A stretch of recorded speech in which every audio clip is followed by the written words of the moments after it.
In this video, I will show you how to transfer Chase points to American Airlines.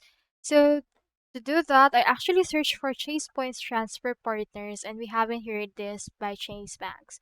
So let's head over right here to this particular site and we should be able to see their transfer partners. So from in there, just scroll down and in here you can see in here what you can transfer into. So as you can see, the credit cards allow you to transfer to several partners like Sapphire Reserve, Sapphire Preferred, and Inkbest Rewards. They actually offer Chase memberships the ability to transfer points. So just look in the transfer to travel partners section in order to do that. So just sign into the ultimate rewards of Chase and you should be able to transfer to that as well. Do take note that you can't directly transfer to American Airlines, but you can actually use other airlines that supports this.